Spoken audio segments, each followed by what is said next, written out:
Ya, bueno, estamos empezando un nuevo capítulo. ¿Cómo están, cabros?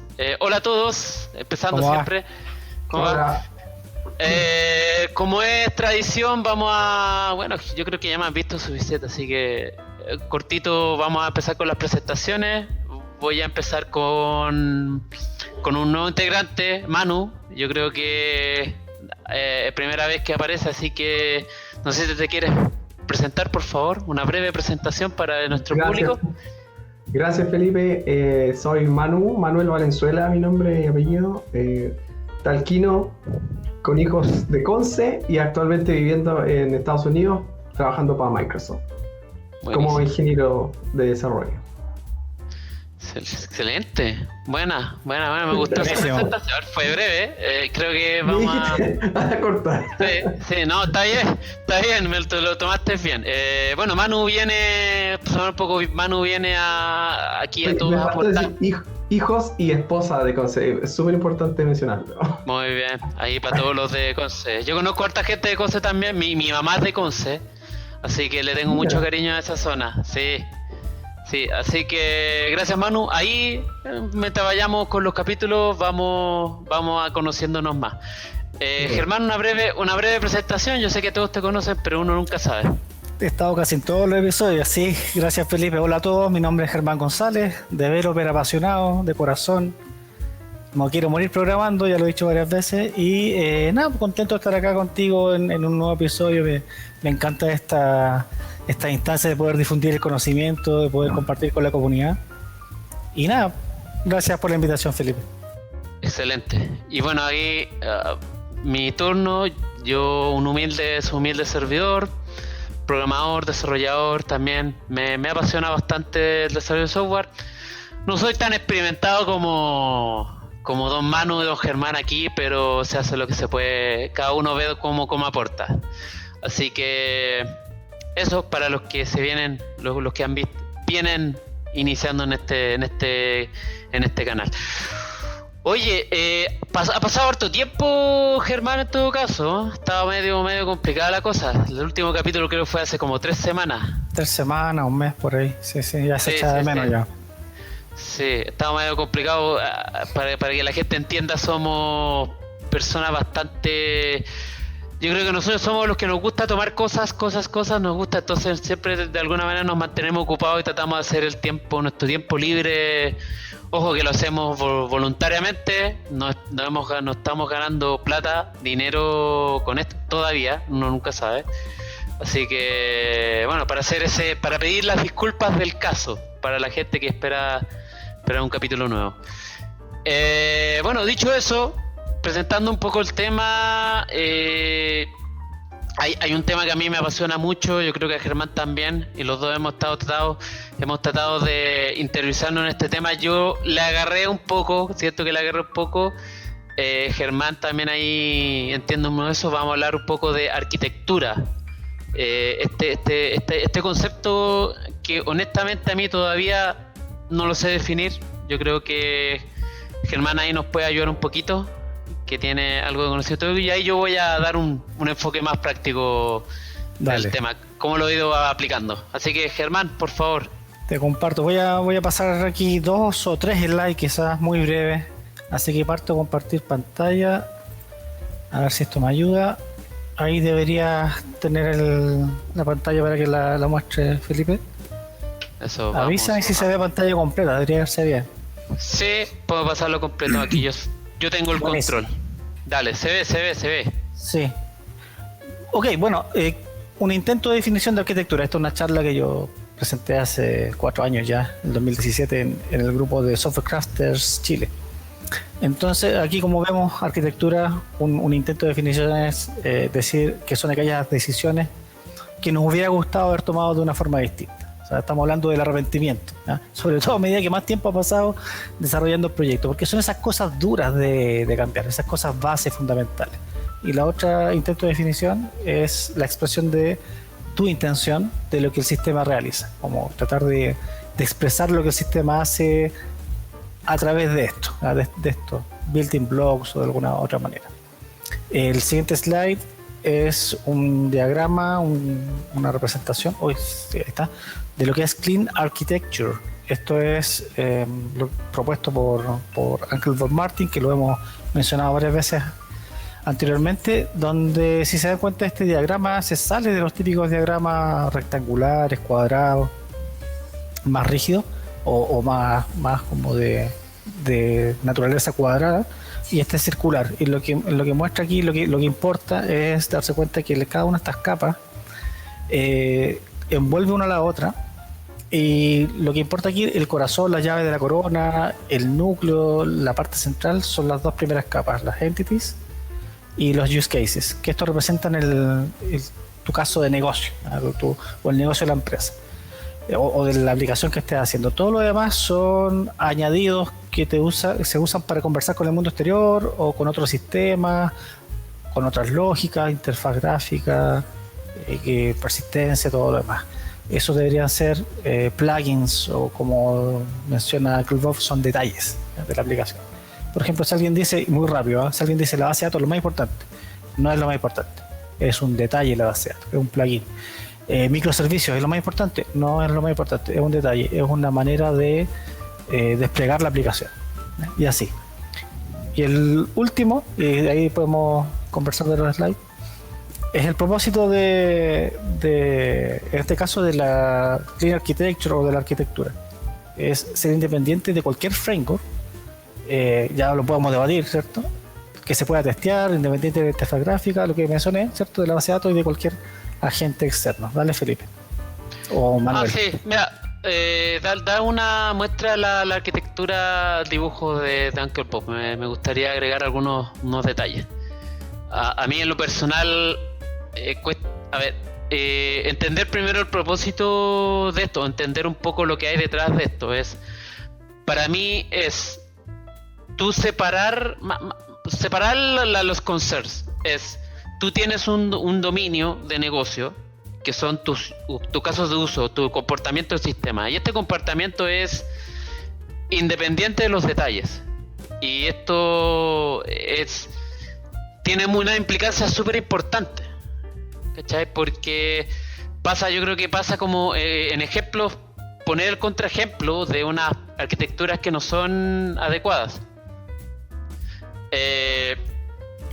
Ponte por ejemplo el caso de que cuando la gente piensa en las bases de datos, pasa estas arquitecturas donde se parte por la base de datos, y todo tu modelo de negocio lo implementas desde la base de datos, estos monolitos database centric, y al final tú dices, ok, pasan horas y horas decidiendo qué tipo de motor de base de datos vas a utilizar, Postgres, MySQL, NoSQL, y en realidad eso es un detalle que puede cambiar.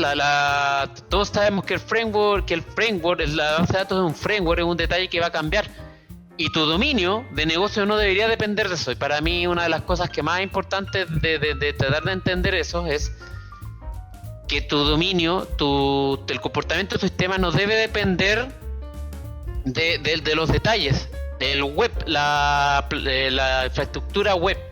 Si tú estás ocupando mensajería para conectarte, si estás usando los controladores de Spring Boot, por ejemplo, eso es un detalle. Creo que y tiene mucha implicancia en ese sentido. Creo que de ahí uno puede partir muchas cosas. Por ejemplo, de que tu arquitectura, a mí me hace sentido que tu arquitectura cumpla tres componentes básicos. Primero, testeable, y testeable significa todo lo que hemos conversado en el capítulo anterior respecto a que el testing tiene que ser rápido, tiene que ser así como entendible, ¿cachai? Todo el código, un código limpio, y tiene que ver con la mantenibilidad del sistema también. O sea, para mí que sea elegante el código quiere decir que yo lo puedo entender. Como dice Uncle Bob, en algún momento mencionó el tema de que la arquitectura tiene que gritar su intención. Lo otro es la mantenibilidad del sistema, y un principio que a mí me gusta mucho es que tú decidas en el último momento responsable. Correcto. Por ejemplo, un caso muy emblemático que hablaba Uncle Bob en una de sus charlas era hablar de fitness, que en su momento estaban pensando qué tipo de persistencia querían usar. Y creo que al final y que se dieron cuenta de que en realidad no necesitaban una base de datos. Creo que ocuparon XML, ocuparon así un simple documento de texto porque no necesitaban. Sistema archivo, sí.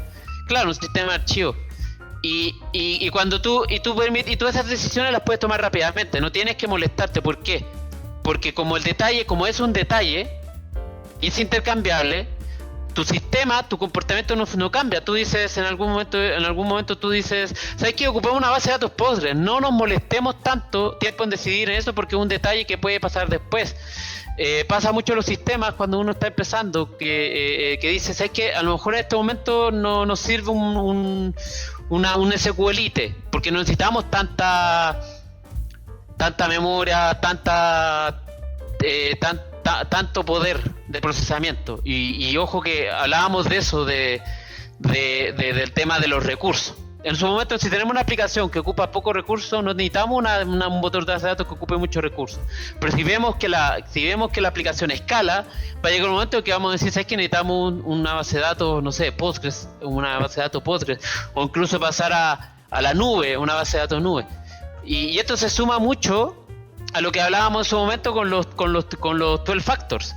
Pues ahí para sumar todo lo que hemos ido conversando. Todo calza, Felipe. Sí, todo tiene sentido para mí también. Quizás es redundante decirlo, pero bajo mi entendimiento, claro, la arquitectura te ayuda a organizar tus componentes. Y hay algunos componentes que son más relevantes que otros. Justamente, como dice Uncle Bob, que también soy fanático de él, incluso él habla de que la web, a pesar de que es el gran, ¿no es cierto?, uno de los grandes cambios que tiene la humanidad, digamos, la web es un detalle, ¿vale? Es un dispositivo de entrada y salida, ¿cierto? Entonces, todos los detalles, nosotros con la arquitectura, si la organizamos de manera correcta, deberíamos ser capaces de posponer la decisión final de adherirnos a una tecnología particular, haciendo que la arquitectura entregue lo necesario para que no tengamos que tomar esas decisiones al principio. Pero saben que en la práctica, y esto yo lo conversé con personas en mi equipos anteriores en Chile cuando trabajaba allá. Oye, ¿cada cuánto tiempo uno cambia de motor de base de datos? Me decían que estáis con esas ideas locas. Entonces yo dije, bueno, tienes razón, pues si uno no está cambiando día a día, digamos, ahora tú mañana SQL Server, no. Es buen punto. El tema es que hay otros argumentos que se cruzan y el otro argumento súper importante, y tú también lo dijiste, por eso te digo que estoy siendo medio redundante, es que el sistema tiene que ser testeable y al final el hecho de que nosotros estamos hablando de esto, tal como dijiste tú, Germán, un apasionado, los tres somos apasionados y ya cachamos eso, ¿no? Por el desarrollo y por tratar de dar lo mejor que estamos haciendo en vez de quedarnos con el esfuerzo, ¿no es cierto? De que no, bueno, ahí está mi pega, toma, y ahí está el feature que me pediste, chao. El hecho de pensar en que el sistema tiene que ser testeable nos obliga a seleccionar una arquitectura en donde podamos inyectar los servicios necesarios para poder hacer que estas últimas decisiones se tomen al final, pero además testear nuestro sistema en todos sus componentes y a todos sus niveles, posible, lo más que se pueda. Hay otro tema que hay que sumar, que tiene que ver con la testeabilidad, y que a mí me pasa, esto yo lo hago más de la experiencia, que es cuando yo quiero entender el comportamiento del sistema, cuando yo quiero entender una regla de negocio, a mí no me interesa, cuando veo el código literalmente, a mí no me interesa saber qué base de datos, qué persistencia o cómo se conecta. A mí me interesa entender el framework. Tal cual. O sea, mira, esto es MVC. En vez de decir, oye, esta es la aplicación tal como dice, que tiene que gritar su intento. O sea, claro, es súper interesante. Así es, claro. Así es, tal cual. Ahora, uno podría, ¿cómo se llama?, exagerar y decir, tengo que partir de inmediato definiendo la arquitectura para todos los proyectos, y depende, la verdad, según la escala, la complejidad y el propósito. Si el proyecto tú sabes que es un proyecto corto, tipo prototipo, y no lo vas a ocupar nunca más después de 4 meses, puedes hacerlo como tú quieras. Aquí estamos hablando a largo plazo, mantenibilidad, que es súper importante, que mencionaba Felipe, y el tema de poder cambiar de decisión en algún momento en el futuro. Eso es como lo más importante, o uno de los puntos más importantes que veo. ¿Qué onda, Felipe? Sí, me compartió. Que pensé que no me iba a dejar. O sea, pensé que no me iba a compartir tan al tiro. Sí. Un error. Oye, quiero hacer ahí lo vamos a editar. Dale. Quiero hacer un comentario para ilustrar un ejemplo que seguramente me gustaría retomar más adelante. En mi casa hicimos una remodelación de la cocina, ¿ya? O sea, no la hice yo, la hizo un contractor, una persona, un maestro, junto con todo su equipo que vinieron. Y lo quiero contar brevemente porque tiene que ver con esto. Un ejemplo, digamos, de lo mundano, de la vida real. Nosotros sabíamos que queríamos cambiar los muebles de la cocina y en esta casa que llegamos a vivir hace 2 años, la cocina, el horno, que era un horno empotrado, horno eléctrico, ya estaba totalmente deteriorado, ¿ya? Entonces lo que queríamos hacer era de alguna manera cortar el mesón donde estaba empotrado el horno con una encimera, ¿cierto? Sacar todo eso y poner una cocina típica clásica de las que hemos usado toda la vida, que viene con el horno ahí mismo y sus quemadores arriba, los platos y todo, ¿ya? Al final terminamos haciendo una remodelación completa de la cocina, pero cuando hablamos con el dueño de la empresa, lo que nos dijo fue, bueno, él tomó las medidas de la cocina y dijo, miren, ustedes elijan los materiales, elijan los colores y yo me encargo de lo demás.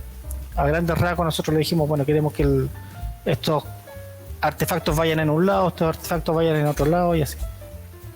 Y llegó el día de la instalación, que por cierto se corrió, el deadline se movió, no estuvo para la fecha indicada, creo que estuvo para 1 semana, 2 semanas después.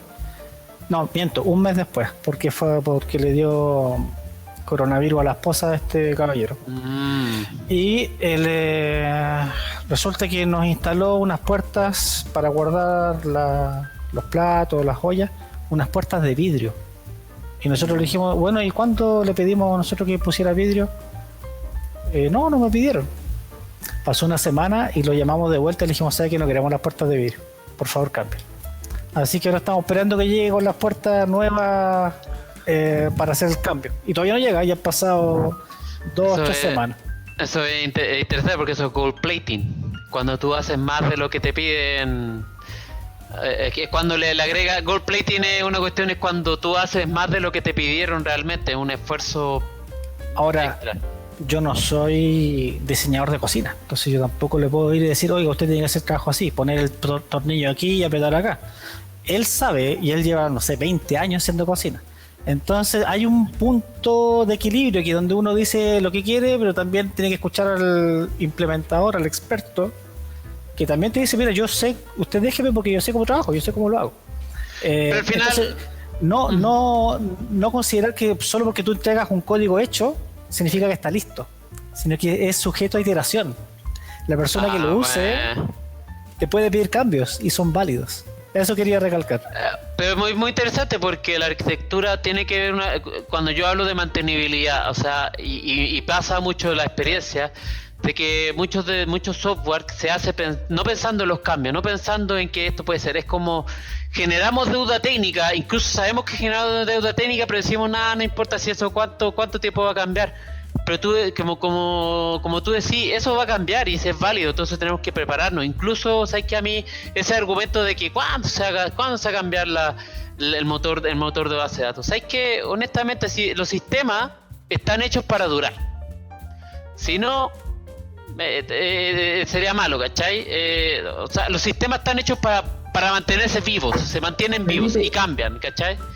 Ahí tengo no puedo dejar de acordarme de Lean, que creo que ustedes hablaron de eso, que era como que está orientado un poco a no tratar de hacer todo ahora. O sea, está bien, porque no todos los sistemas son para larga duración. O sea, tal como dijo Germán, yo mismo he estado en varias ocasiones haciendo pruebas de concepto que no requieren una arquitectura, incluso ahí hasta las keys me voy a dejar codeadas en el código, porque tú sabes que mañana lo voy a romper, porque estáis probando algo. Entonces estoy de acuerdo contigo, o sea, no quiero llevarte la contra. No, está bien. Esa bandera, decir, ¿sabéis qué? En algunos casos no es necesario ponerse a pensar tanto al principio, y de hecho la arquitectura debería ayudarnos para ese lado también. O sea, mira, reducir el esfuerzo un poco. Estoy de acuerdo, ahí podemos entrar en un tema muy interesante que es, que quizás lo podríamos discutir después, de qué es, cuándo es válido y cuánto es válido implementar esta arquitectura. Lo mismo que TDD, yo también estoy en esa, de repente uno tiene que ser criterioso en ese sentido. Es una cosa, yo hice una presentación de arquitectura hexagonal en la empresa y se dio esa discusión y yo soy bastante, yo en eso he cambiado mi mirada en ser más criterioso con respecto a TDD, con respecto a eso. El tema es ser consciente y el tema siempre, yo creo que está como mentalidad de Kaizen, de mantener ordenada tu cocina, ¿cachai? Ya, ok, ya hicimos el prototipo, funcionó, pero ese prototipo lo hicimos pensando que se va a destruir. O si pensamos en sistemas que si creamos un sistema ya, esta vez lo vamos a hacer bien, lo hacemos bien. Si presentamos un prototipo para probar, ok, perfecto, pero no ¿te cachai? Ser consciente para la siguiente iteración, como aprendizaje. Claro, totalmente, estoy súper de acuerdo. El concepto de Spike, el concepto de Spike que yo lo escuché, yo lo leí en Stream Programming, que es muy interesante, que es otro tema que ahí lo tenemos. En mi caso esto fue un proyecto cascada, si se dan cuenta. Levantamiento de requerimientos y después entrega y fuiste ya. Fue un Big Bang el paso de producción. Claro. O sea, se destruye la cocina antigua, se pone la nueva y se acaba. Bueno, ahí es muy interesante esa analogía, tenemos que dejarla en el parking lot porque la podemos ocupar en otro, o sea, ustedes saben estos temas, nosotros como conversamos y podemos estar horas y horas conversando de todos los aprendizajes y cómo no cagarla, básicamente. Pero bueno, mira, a mí me pasó por mucho tiempo, yo creo que entendí bastante bien el concepto, el propósito, y le pasaba a muchas gemas con las conversaciones que hemos tenido. Ok, pero ¿cómo aplicamos esta arquitectura? ¿Cómo eso? Y hay muchos conceptos, hay hartos conceptos que uno tiene que entender primero antes de. Y una cosa muy importante que habla la regla, ahí voy a hacer la presentación primero. Dale, vamos a hacerlo no es apto para novatos, ¿eh? Hay que tener un cierto background aquí. Exacto,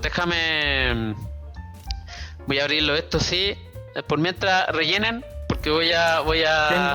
Tengo aquí una cita mencionando a no sé cómo se pronuncia el nombre, Edsger Dijkstra, no sé si lo ubican, muy conocido por el algoritmo del camino mínimo, falleció hace ya unos años ya.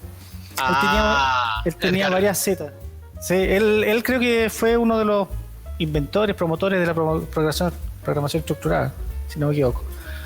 Y escribió una cantidad de papers impresionante. Bueno, él decía, la simplicidad es una gran virtud, pero requiere trabajo duro para alcanzarla y educación para apreciarla. Epa. Y para hacer las cosas peor todavía, la complejidad vende mejor y vende más. Mira, me contaste de Da Vinci que dijo que las sofisticaciones, en italiano no sé cómo se dirá, pero la simplicidad es la máxima sofisticación. Sofisticación. Una cosa simple, detrás de una cosa que parece casi que un cuadro blanco con un cuadro de texto al centro, como el gran... O sea, yo creo... O sea, la UX mientras más simple mejor, ¿cachai? Pero uno podría decir que no, que tiene que ser intrincada la arquitectura, que tiene que ser Mira, las serverless functions que están de moda o que estuvieron de moda hace poco, te dice incluso cuántos servidores tienen que haber atrás para que puedan existir las serverless functions, ¿cachai? Así que efectivamente hay toda una complejidad atrás que está enmascarada. Yo creo que a mí me pasa con cálculo, por ejemplo. ¿Cachai la wea? Que yo cálculo, para entenderlo bien tuve que entenderlo, y cuando uno empieza a entender las estructuras simples, porque la complejidad está en eso. Yo creo que el arte de nosotros es encontrar la simplicidad en la complejidad, ¿cachai? Cómo hacer cosas complejas, porque la complejidad es eso, son elementos simples, y cómo tú lo estructuras y cómo eso, siempre mantenerlo simple. Ahí hay unos temas muy interesantes que podemos hablar también. Encontrar las abstracciones. Exacto, y hay conceptos ahí de clean code en temas de naming, de cómo nombramos las clases, cómo estructuramos esos clean code, que nos ayuda un poco a encontrar o a guiarnos en esa simplicidad, que estoy de acuerdo. La arquitectura también tiene mucho que ver eso, y tiene que ver la elegancia. De hecho, es tanto para arriba como para abajo, es fractar la arquitectura, desde el mínimo detalle hasta la aplicación o el ecosistema completo. Sí. Ahora, como nosotros siempre hemos sido dispersos, pero vamos a tratar de converger. El tema, yo en esta misma línea, yo creo que Clean Architecture me pareció un concepto muy interesante, en el sentido, agarré la idea de que esto de la arquitectura fuera simple y la testeable y todo este tipo de cosas, pero me costó mucho entender cómo aplicarlo. Y como decía, hay algunos conceptos que hay que entender bien, estos conceptos, esta estructura simple, que te ayudan a entender mejor. Y de hecho hay que yo voy a hablar un poco que yo encontré. Hoy se ve bien, estoy como raro. Se ve, sí, descuadrado. ¿Esta la propuso Alistair Coburn? ¿O estoy mal? Así es. A ver, vamos a... Vamos a compartir de nuevo. Detalles técnicos, después a lo mejor podemos... Bueno, antes de grabar estaba viendo una charla de Clean Architecture usado con el framework Spring. Y la persona que daba la charla hablaba de que arquitectura hexagonal es una instancia de Clean Architecture. Es como Clean Architecture es como un marco teórico y arquitectura hexagonal es llevado a la práctica ya de verdad. Pero ¿sabes qué? Es muy interesante porque yo he visto muchas personas aplicar, yo vi códigos, porque yo soy de la idea de que quiero entender códigos, ver en la práctica y al entender ese código entiendo un poco cómo lo que quieren implementar. Y sabes que me costó mucho, sabes que yo sentí que las personas que trataban de implementar Clean Architecture se complicaban más la cosa. Y más todavía, yo creo que muchas de esas personas no entendieron lo que era Clean Architecture, no entendieron el propósito, ¿cachai? Para mí Clean Architecture, por ejemplo, yo siempre veo desde el punto de vista de los síntomas. Para mí, si una arquitectura no es testeable, o no es fácil testear, o no es fácil seguir desde los testeos, no es Clean Architecture, o lo están aplicando mal. Entonces, para mí, una de las cosas básicas, definitivamente tiene que ser testeable, que tú puedas ser testeable. Y me pasa a mí me pasó, como hablando un poco de lo de la arquitectura hexagonal, es que yo sentí que pude adoptar Clean Architecture con esta arquitectura. Me ordenó las ideas, me ordenó la idea y la pude entender. Oye, Felipe, Manuel, ¿ustedes trabajaron con EJBs, Enterprise Java Beans? Poquito, ¿no? Poquito, no. Ya olvidé ese trauma, lo tengo bien escondido. Ese trauma lo tengo bien escondido. A mí me tocó trabajar con eso y el problema es que no era testeable, pues no podéis testear un EJB, tenéis que levantar el contenedor completo, que se demoraba en esa época, hace 10 años atrás, 15 minutos, perdón, 5 minutos levanté en modo developer y era imposible. Y además tenía una cosa extra dañina, que era que en el proyecto que yo estaba trabajando era un modelo anémico, o sea, toda esta arquitectura en JB no hacía nada, porque toda la lógica estaba en base a datos, unos procedimientos almacenados. Eso nomás quería comentar. Y hay una dependencia, ¿no? Sí, ejemplos hay. Bueno, la idea, tú explicaste un poco la idea de Clean Architecture y por qué me parece la arquitectura hexagonal es una arquitectura bastante ideal, es una implementación definitivamente, es porque ahí esta figura, primero un hexágono por capas, le llaman también Onion Architecture en algunas partes, pero es esta cuestión de tener capas y en tu capa interna tú tienes el dominio y la aplicación siendo las reglas de negocio, y las capas exteriores son lo que le llaman los puertos y todas las implementaciones, ya sea la base de datos, la nube, la mensajería, todo eso son los Ports Adapters. Claro, Ports Adapter, que también se le llama. Este es un poco una visión gráfica de cómo veo de repente que hay alguna arquitectura. Yo creo que como se ve una mala arquitectura. Tú no tenés claro los componentes, cómo se depende, cómo se unen las dependencias, ¿cachai? Esto es para el dolor, para sentir una manera gráfica, para entender el horror literal de cómo no debe ser una arquitectura. Y aquí yo estas imágenes, aquí yo creo que sea una arquitectura que sea un poquito más limpia, tenéis claridad de los componentes, ¿cachai? Cómo se conectan entre ellos. Ahí voy a hablar un poco por qué significa en términos de costo una y otra. Ahora yo puse también aquí una forma que también he visto en los MC y me acordaste de los modelos anémicos, Germán. Sí, señor. Y esto es lo que pasa con MVC. Aquí esta cuestión no tenéis claridad de tu código. Tenéis muchos modelos, servicios, controles. Y yo creo que por la experiencia, una de las cosas es que te demoráis más en entender el código, ¿cachai? Y tenéis que preguntarle a la otra persona que hizo el código, si es que está, que te explique qué hace. ¿Cachai? ¿Qué rayos hace esta cosa? y le estáis quitando tiempo de productividad al otro loco. Ahora, si el otro loco no está, tenéis que gastar más tiempo, y eso es tiempo de productividad.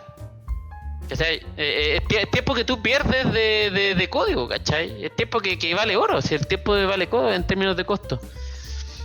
Creo yo, por experiencia.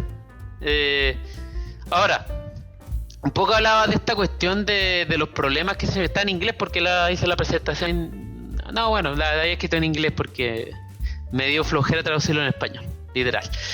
El problema de la arquitectura pasa mucho, lo que yo veo, he visto experiencia y uno conversa y lo que ve es que muchas de las arquitecturas están basadas, uno parte haciendo las tablas de las bases de datos. ¿Cachai? Uno piensa en las bases de datos, pero las bases de datos, las tablas de base de datos SQL no representan o son difíciles entender el comportamiento del sistema en una tabla. El modelo SQL no creo que haya sido, no creo que haya, digamos, no fue hecho para eso. Tiene sus beneficios, pero no creo que haya sido por eso. Y nosotros por experiencia sabemos los problemas que tiene cuando tú tienes este enfoque orientado a la base de datos. Tienes dependencia, ¿cachai? Y olvídate, si queréis cambiar la base de datos, es todo un hueveo, todo un tiempo. Mira, ya te partí amarrando a un motor de base de datos, y luego, como no sabes bien todo lo que puede llevar el modelo, a veces está la práctica de agregar campos de relleno, lo que se llaman los campos filler, los columnas filler. Claro. Y olvídate de tratar de pasar eso al lenguaje de usuario en la web. Bueno, creo que es bastante. A su vez, esto significa, olvídate de la testabilidad, porque cuando tú queréis probar, si dependís del motor de base de datos, tenéis que levantar una base de datos, olvídate de los test de unidad, los unit testing. Olvídate, eso suma a que el sistema se vuelve muy difícil de mantener. Eso quiere decir que si queréis cambiar algo, olvídate. Está esta tendencia a los sistemas que son negados, se niegan a cambiar. Es como, no quiero cambiar. Porque tú ves estas cosas como que cuesta mucho, entonces, ¿sabes qué? Mejor no toquemos el sistema, dejémoslo tal cual.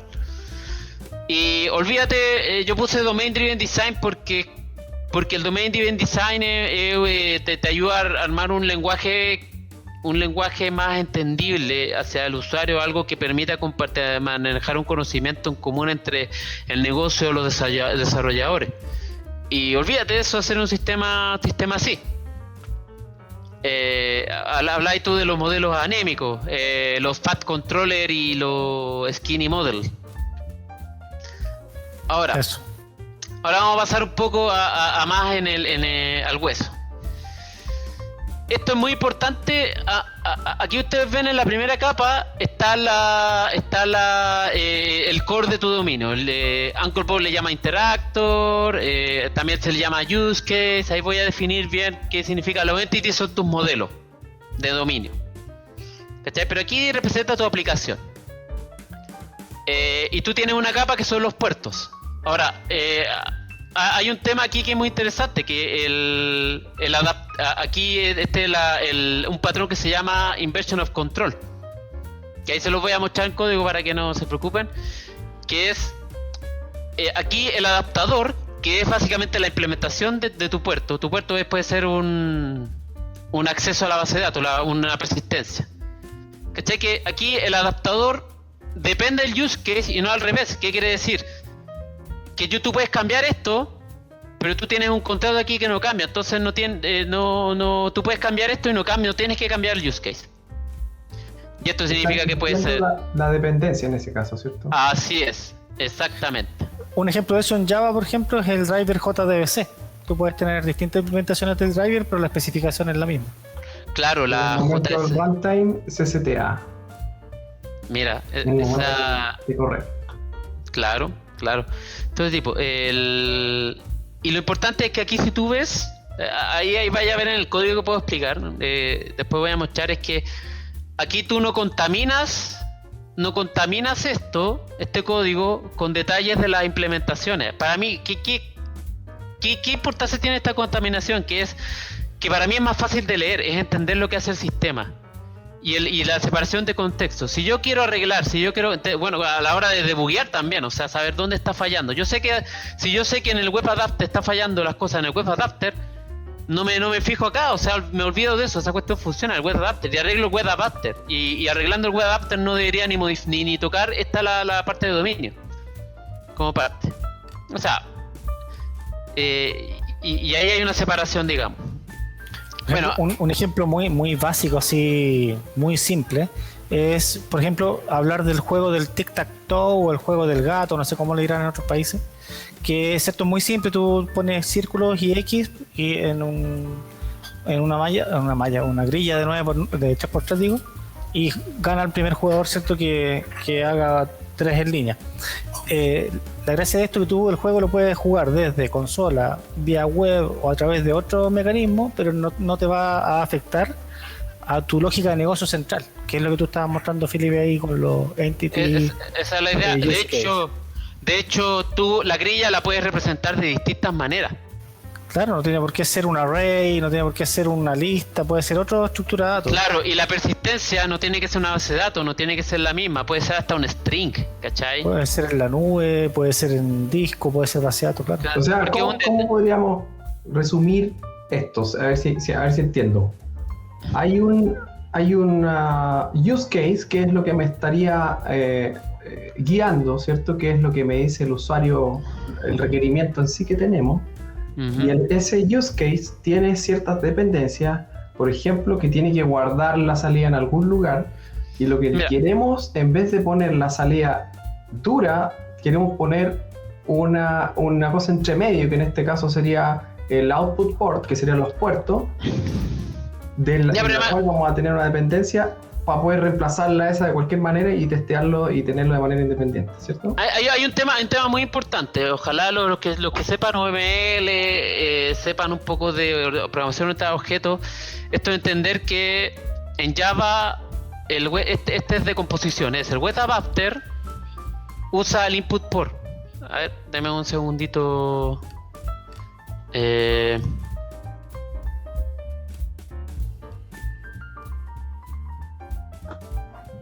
Correcto, el web adapter está dependiendo de input port.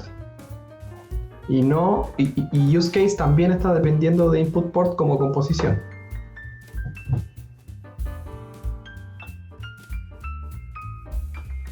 Ya, disculpa que me vinieron a molestar.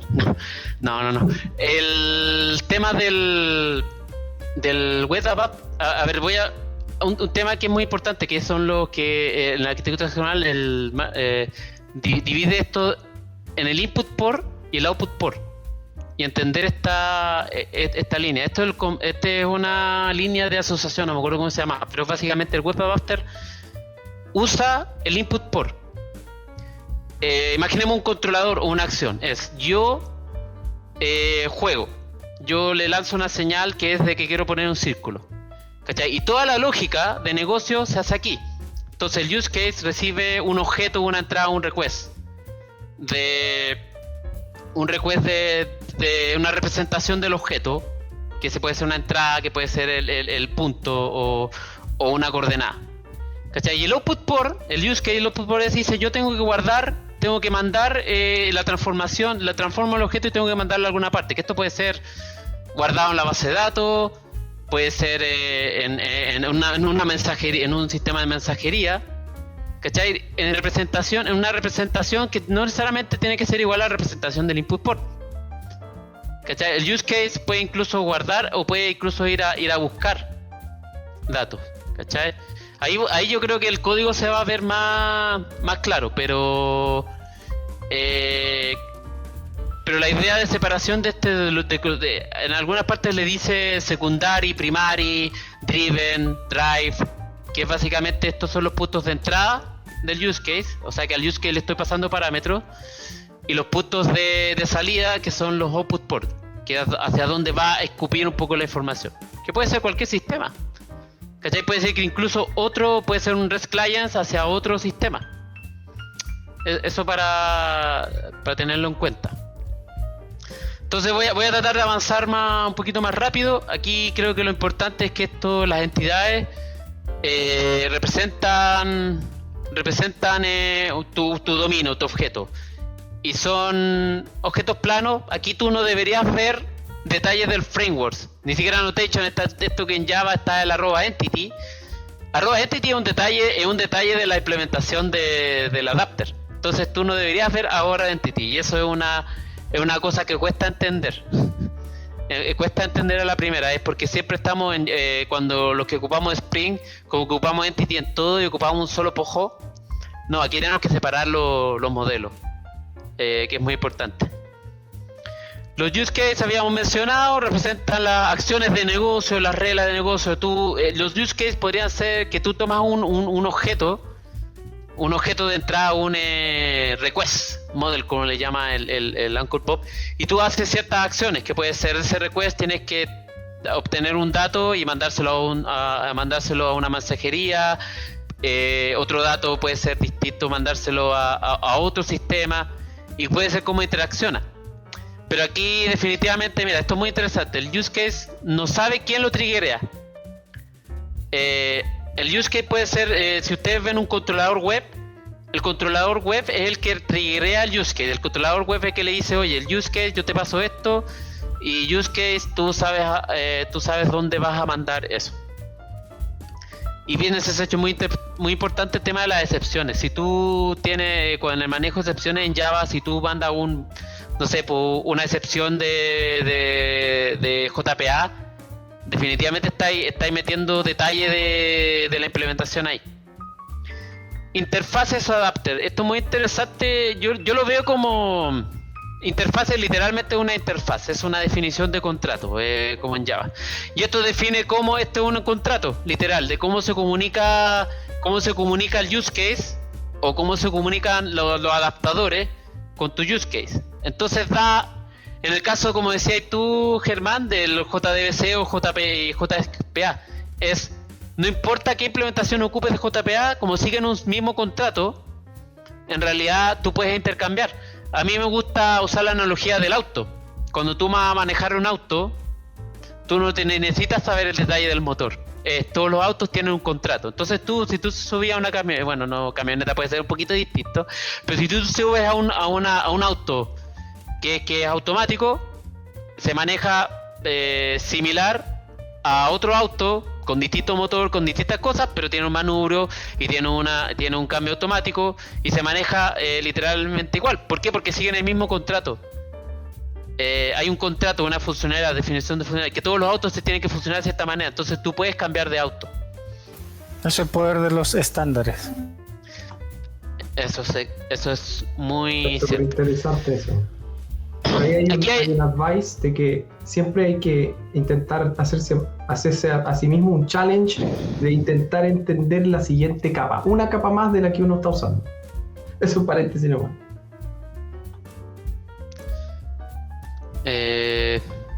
Así es, exacto. Aquí yo explicaba un poco esto de la inversion of control, o la inversión de control, el control de dependencias que mencionó un poco Manu, que se puede ver aquí, que es básicamente, aquí ustedes ven, generalmente lo que uno hace es que cuando uno quiere usar un objeto, si yo ocupo use case, si que yo quiero conectar una base de datos use case, hay una dependencia. Y el control es que el use case depende del DB. Cuando yo declaro un nuevo objeto, yo literalmente construyo un objeto dentro del use case, estoy generando una dependencia directa. Entonces, si cambia la implementación de la base de datos, cambia el use case. Entonces, lo que nosotros hacemos, ahí te lo puse, le puse la flecha grande para entender que el flujo de control cambia. Es como se le dice, la regla de inversion of control es que en realidad la clase ya no depende de una abstracción y no de una base concreta. Entonces el adapter, que podría ser la base de datos, depende de la interfase, no depende del use case. Entonces esta interfaz se mantiene, pero cambia el adapter y no pasa nada, porque el adapter tiene que cumplir este contrato. Esta interfaz yo lo llamo contrato porque, digamos, es algo que tienen que cumplir, un estándar que tienen que cumplir. Ya, llegamos a la parte donde donde te voy a mostrar una implementación muy básica que hice de esta arquitectura. A ver, chicos, no sé si quieren agregar algo al respecto o algo que ahí me fui muy rápido, igual, así que no sé si quieren agregar algo al respecto, preguntas, no sé. ¿O qué les pareció hasta ahora? Yo quiero agregar otra cosa, que los sistemas, las aplicaciones están vivas y mientras se usen van a ir cambiando. ¿Ah? No existe tal aplicación, programa que nunca se modifique si se usa, si se utiliza. Y es porque siempre hay algo o que agregarle o que migrar algún dato de, qué sé yo, de un sistema a otro. Pero siempre hay que hacerle algo, a la aplicación que se usa. Entonces estamos hablando de que el otro es largo plazo. Nosotros como developer nos puede pasar en nuestra vida profesional que nos cambiamos tan seguido de trabajo que no alcanzamos a mantener el propio código que construimos en una aplicación. Entonces suponte, pasan 2 años, construí una aplicación, me fui a otra cosa y resulta que otras personas están manteniendo el código que yo hice, ¿sí? Pero cuando uno se mantiene el suficiente tiempo, no sé, meses, años, varios años, manteniendo el mismo código, uno le toca ver todo el dolor o te toca vivir toda esa experiencia de mantener tu propio código, y si lo hiciste bien no va a ser tan grave y tan doloroso. O sea, eso que estás diciendo para mí es relevante, y esa es como la parte que para mí, si bien yo no me considero una persona con gran expertise ni nada, y creo que aún así hay un montón de personas que ni siquiera han hablado alguna vez de este tipo de temas, ¿cachai? Entonces, ¿por qué? ¿Qué cosa es importante para mí de esta conversa? Es como explicar lo más simple posible de por qué es importante esto, y en resumen también, porque hay un montón, seguramente, ojalá que así sea, que hayan otros developers que están sintiendo que esto les ayuda, ¿cachai? Entonces, si ellos se sienten que esto les ayuda, sería bacán que les dijéramos, mira, esto en resumen es para evitar que pase esto otro, y es para dar esta y esta otra característica positiva. Entonces, por eso a mí me gustan esas pausas de repente como para recapitular y poder decir, esto es en simples términos, porque ahora hablamos un montón de cosas medias técnicas, incluso hay muchas palabras que se usaron en algún momento cuando se definió la arquitectura que hoy día son distintas, ¿cierto? Entonces, tal vez como hacer un minuto de recap de eso que ya dijiste, o preferís hacerlo cuando expliques el demo, Felipe. Perfecto, ya, sí. En realidad no sé si sea bueno el momento ahora, tal vez ver el demo para poder generar ese clic.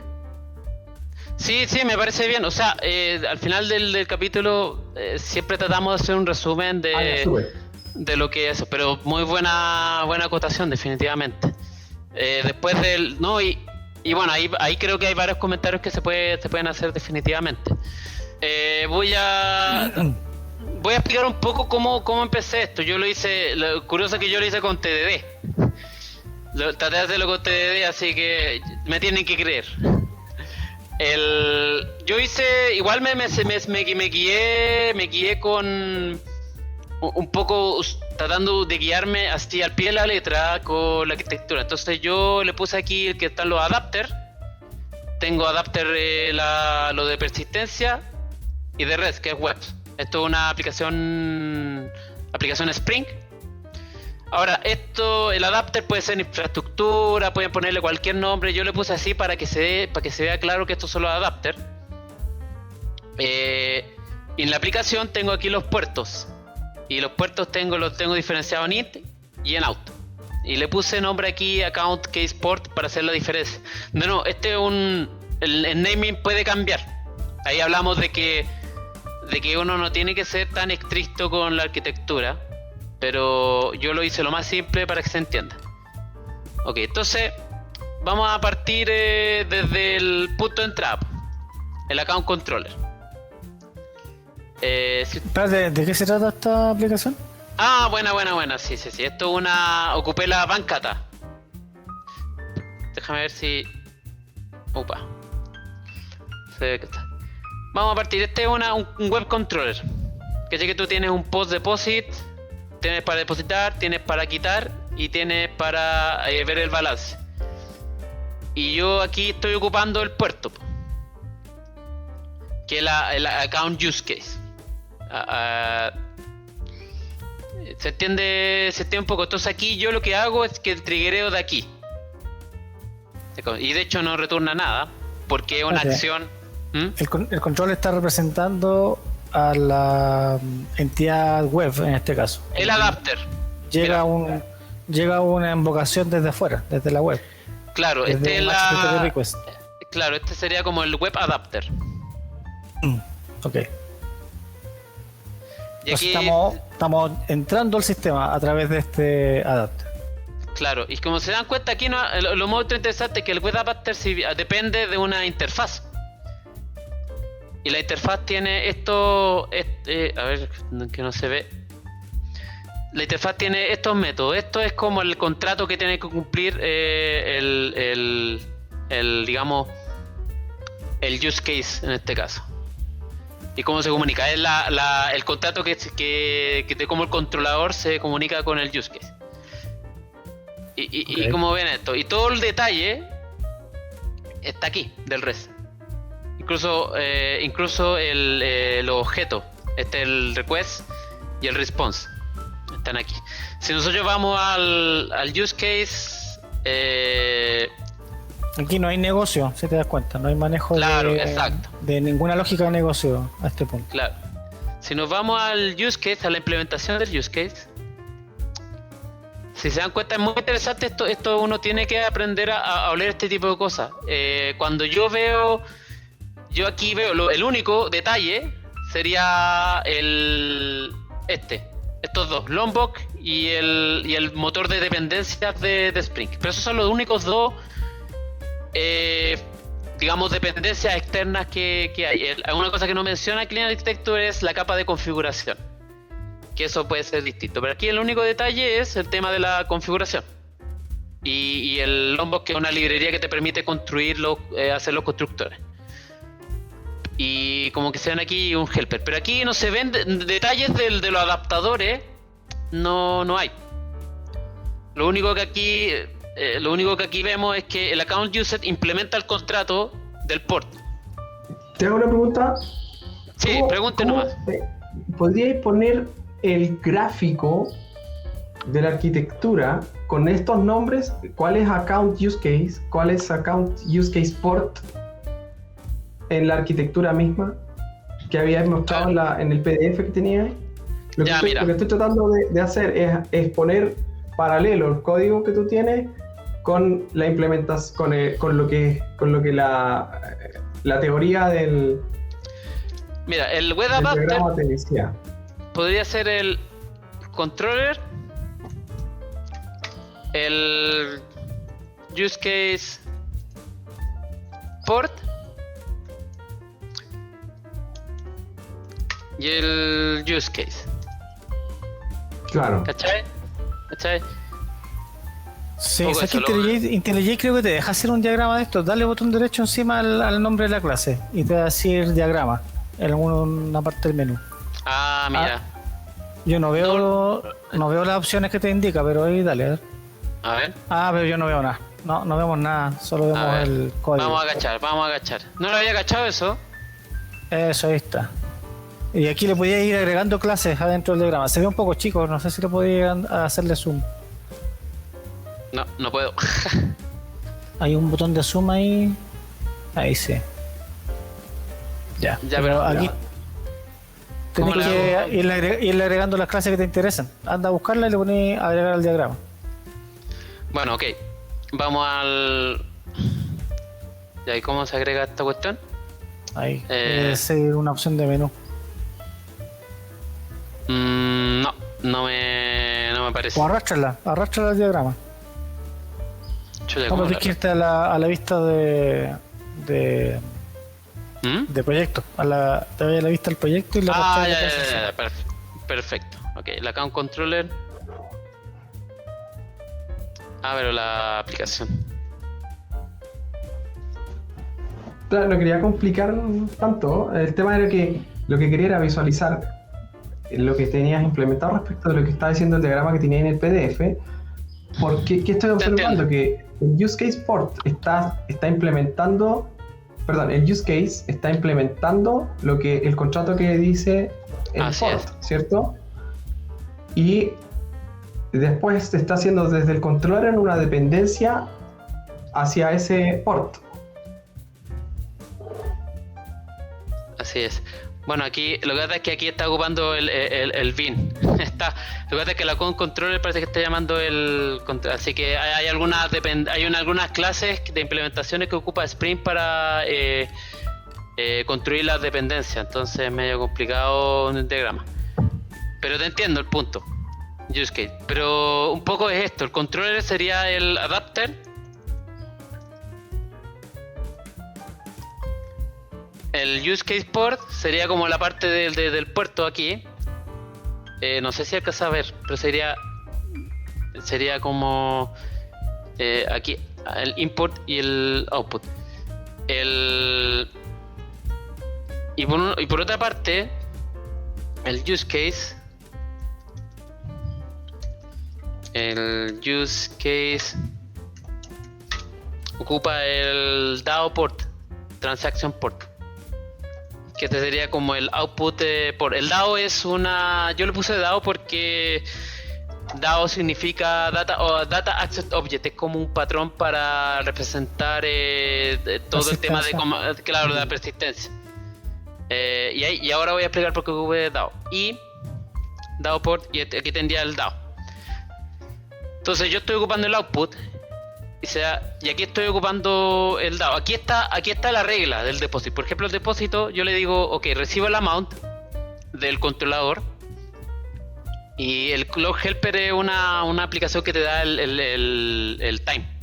O sea, te da el tiempo ahora, el now. Porque tengo que dar a la transacción, tengo que agregarle cuándo se creó y cuánto es el monto. Y aquí es muy interesante, aquí la transacción solamente en el withdraw en la transacción solamente que le pongo el menos. Y el DAO old, aquí yo obtengo todas las transacciones, pero este es un patrón que se llama reduce, que yo sumo todos los montos y saco un balance total. Entonces si yo voy al transaction port, estos son los métodos que ocupa el use case. Si vamos a la implementación, transaction DAO. Aquí a este punto no vemos nada de base de datos, ninguna query, ningún select from, insert into. Claro, es muy interesante otra cosa. En la interfaz tampoco tiene, como tú dijiste, tampoco tienen detalles de la implementación. Ahora, si yo veo el Transaction DAO, aquí sí veo más detalles de la implementación, el Transaction Repository. Y el Transaction Repository es básicamente un JPA Repository. Esto es una librería de JPA, una librería que te permite acceder a una base de datos SQL. Esto creo que es con Spring Data, creo. Espera. Sí, Spring Data, exacto. JPA Spring Data. Y estos son métodos repository find all. El transaction repository. La gracia del transaction repository es que tú le das un account a transaction. Y entity. Cuando tú le das entity, este es un ORM que básicamente esto se mapea a la base de datos. Este ya es un detalle de implementación. Exacto. Aquí podría enchufarle el NoSQL si quisieran. De hecho, sí. De hecho, si tú querís adaptar, podéis tener... Con otra implementación del repository. Claro, puede ser un Mongo... Bueno, de hecho tendrías que crear otro Transaction DAO que se llame Mongo Transaction DAO, no sé. Básicamente, esto es Java 8 Stream, pero básicamente todo lo que cachen un poco de programación funcional es que yo mapeo el monto, tomo todos los mapeos, hago una especie de map reduce.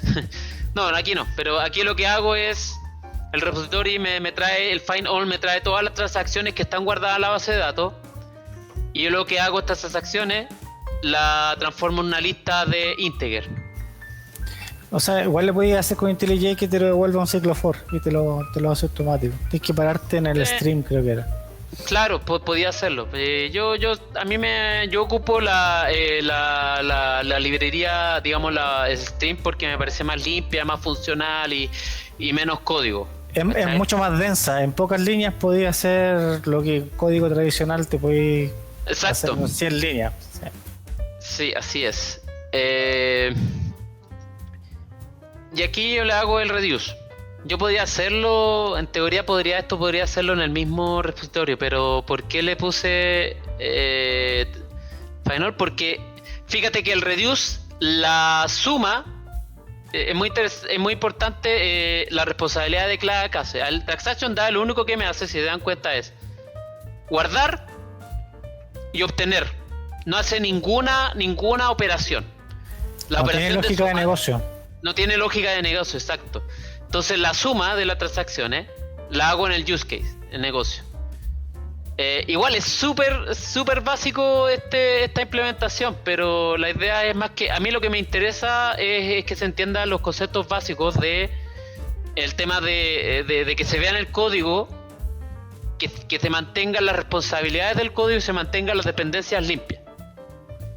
Y además a mí me gusta que los métodos sean chiquititos. Soy como clean code. Y las clases, mira, a mí excelente que la clase quepa en una ventana. Para mí eso es maravilloso. ¿Cachai? Bueno, el repository es un patrón que es que básicamente implementa Spring Boot, pero... O sea, Spring Data. Pero todo el detalle... Aquí el único detalle que enlaza al use case es la interfaz. Entonces la interfaz, el port es como el punto de contacto. Entonces tú mantienes la cohesión y el encapsulamiento de la lógica, que también es un concepto muy importante de programación orientada a objetos. También el package. Si ustedes tienen que ver este package, si ustedes ven, por ejemplo, example back adapter persistent en el use case, eso quiere decir que se están metiendo con eso, se le llama future envy, pero básicamente están no, de hecho no es future envy, pero se están metiendo un poco de lógica de persistencia que no debería estar en otra cosa. También es llamar la persistencia dentro del res. Una de las cosas que me acuerdo es que también se pueden definir todas esas cosas en el momento de inicializar o de ejecutar el código basándose en archivos de configuraciones. Por ejemplo, tú te podés dejar todos esos detalles de cuál va a ser la base de datos, cuál va a ser la conexión, cuáles van a ser, todos los detalles que tengan que ver con la implementación particulares, se leen esos archivos de configuraciones en el runtime y se configura todo al tiro. Y eso se entrega después como dependencias hacia los servicios que lo borran. Bueno, de hecho tú tienes que tener una configuración. Antes tú en Spring Boot tú hacías todo el tema de las dependencias, las declarabas en un archivo XML. Ahora ocupas Annotation. ¿Cachai? Aquí yo sé que me estoy metiendo, yo creo que quizás algunos quedarán en medio colgados porque no cachan mucho de Spring. Lo importante, creo, ojalá que quede establecido aquí. Lo más importante es los paquetes, cómo están organizados, que quede la estructura que está bien separada, a mi entender. Que yo estoy separando la estructura de paquete. Está la persistencia, está en la persistencia, el res está en res, ¿cachai? Y los puertos, ojo que los puertos que dan un paquete, y ese paquete tiene que estar dentro de la aplicación. ¿Por qué? Porque la dependencia es de los adapters hacia la aplicación y no al revés. Ya, te voy a poner a prueba tu arquitectura, Felipe, con una pregunta. Sí, démosle. ¿Ya? Entonces yo ya puedo interactuar vía web o usando, por ejemplo, Postman, algún cliente de request HTTP, esta aplicación una vez que están dando, ¿cierto? Ya, ¿qué tendría que hacer yo o alguien que estuviera interesado en extender este código Si, por ejemplo, viniera el dueño de la empresa y dice, ¿sabes qué? Todo bien, todo perfecto, ahora necesitamos que esta aplicación sea accesible desde la consola. O sea, que yo pueda echarla a andar por consola y luego invocar la lógica a través del teclado. Y que la comunicación sea por la pantalla del computador. Lo que tú tendrías que hacer es... ¿cómo mostrarlo? Tú tendrías que crear a lo mejor aquí en el adapter. Vamos a hacerlo al tiro. Pero está main. Tú puedes hacer un módulo. Bueno, en Gradle tú puedes crear otro módulo que llame al módulo, a este módulo. ¿Cachai? Entonces tú puedes crear una aplicación con un main, literalmente un main. Claro, sería mi jar de dependencia.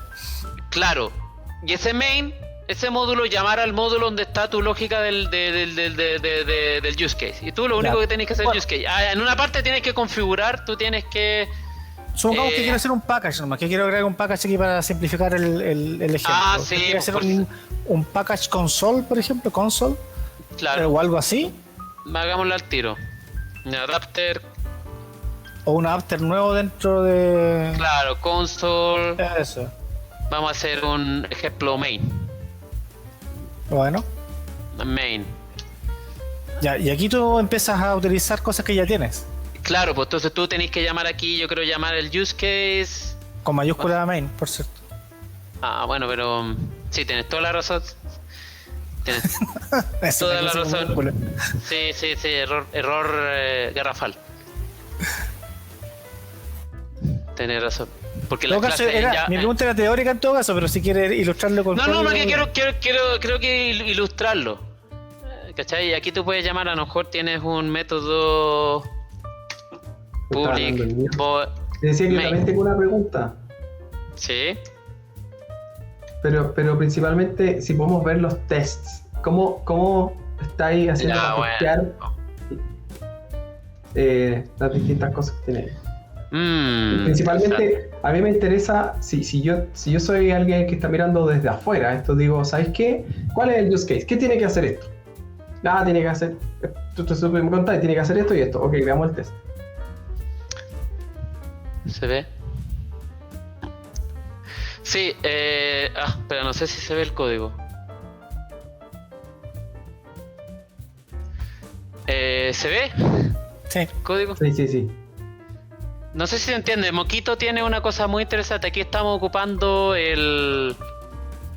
Moquito tiene una librería que se llama VDD Moquito que te permite usar VDD y Gherkin. Entonces tú tienes el típico lenguaje given, el ACK, se me olvidó, el given, when, then, eso.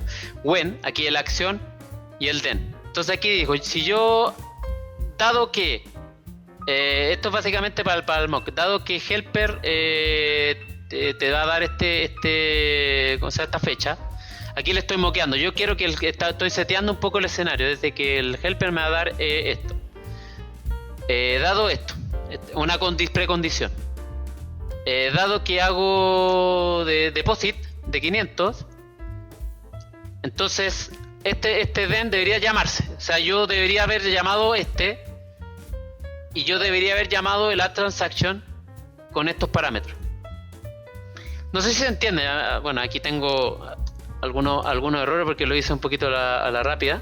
El assert está en la línea 41 y 42, ¿cierto? Los should son los asserts. Claro, los should. Sí, esto verifica. Should. Debería llamar a transaction. Este should a transaction es como el verifica que... El verify. El verify. Verifica que se llamó. ¿Estás usando Fluent assertions? Sí, es una un poco de eso sí, un poco de eso. Es una cuestión que se llama Moquito que te permite hacer mock, básicamente. Mock es básicamente un mock. Tú moqueas un elemento. La parte de should. Sí, porque el should Sí. No, sí te entiendo. El should es un poco, lo que pasa es que esto es BDD. El should en las librerías los frameworks BDD como Cucumber, como harto ocupan el should para que sea más expresivo el test. Sí, básicamente BDD es eso. Es hacer que el test sea más expresivo y el usuario lo entienda mejor y Ahora, para que sea una interfaz fluida, debería dejarte agregar un AND después del add transaction. No sé si puedes hacer eso. Sí, no sé si puedo hacer eso, pero... Esto y esto otro.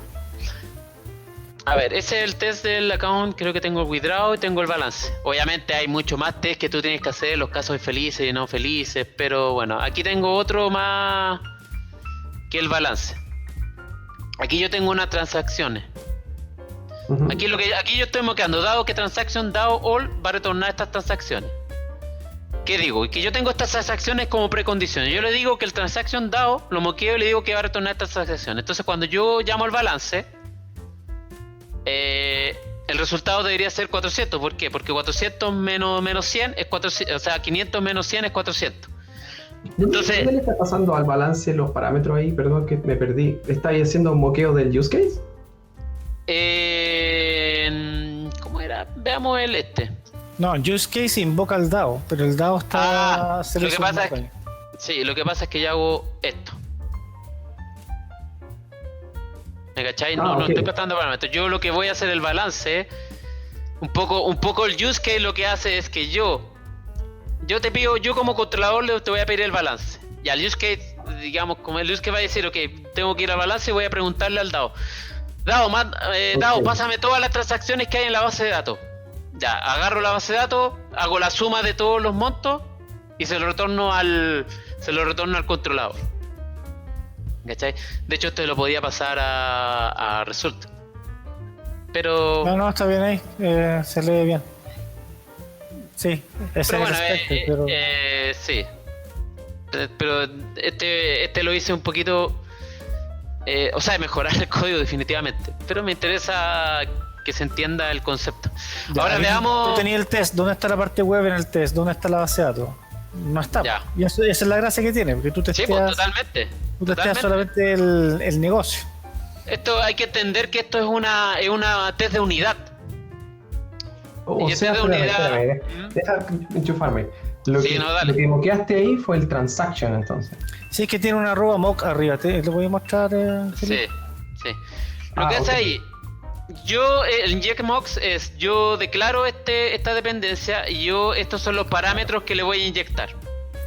El use case Ya. es lo que se llama el SUT, el System Under Test. Ujú, Claro. Correcto, o sea, eso es lo que nosotros queremos probar, si es que está haciendo lo que tiene que hacer el requerimiento que Claro, nos pide claro. y está implementado en el use case. Estas son dependencias, ¿no es cierto? Y esas Claro. dependencias las tengo que moquear porque Están a mí no me... moqueadas. Claro, el concepto de mock es que yo no ocupo las dependencias reales, sino que yo hago un mono, una representación de esa dependencia que yo sé que yo quiero que me retorne tal cosa. Yo no quiero Claro. la dependencia real. ¿Por qué? Porque en un test de unidad el concepto de mock también es muy, muy interesante. Pero mock básicamente es que yo les voy a inyectar estas dependencias moqueadas a la clase que quiero probar. O sea, esto lo explico. Yo entiendo que ustedes entienden el concepto, pero trato de explicárselo un poco a la gente que ve el video. Ahora, ¿Cachai? quiero resaltar algo súper importante que hiciste, que fue el Clock Helper. El Clock Helper te salva de una cosa grave que ocurre, que uno en el código puede poner new date a la mala, hardcodeado. Claro. Y el new date no tenéis cómo hacerle mock. O sea, a menos que te pongáis a hacer reflection a la mala y cosas místicas.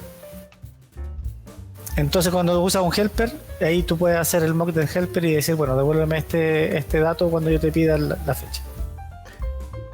O sea, la parte que para mí tiene más caldo, no sé cómo decir, cuando uno le echaba a cocer el caldo y la médula, eso, lo que tiene más médula aquí es el hecho de que tú pudiste moquear esas dos dependencias que tenías del Clock Helper y del Transaction DAO para poder probar tus requerimientos con otro escenario, sin depender de las implementaciones particulares que tenías por fuera.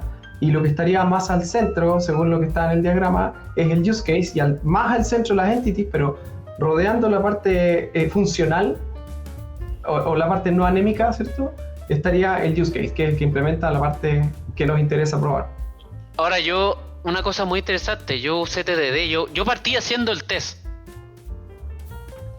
Yo hice el test primero, ¿cachai? No implementé nada. Y de hecho este test me funcionaba sin haber creado la persistencia. Entonces yo dije ya, aquí tengo implementado las reglas de negocio y no necesité, y de hecho estoy probando con una base de datos H2, que es una base de datos SQL en memoria. ¿Cachai? Y los test me funcionan y esta funcionalidad, y todo esto me funciona, ¿cachai? Y no tuve que preocuparme de si es Postgres, si es MySQL. Más adelante, todavía no lo he pasado a producción.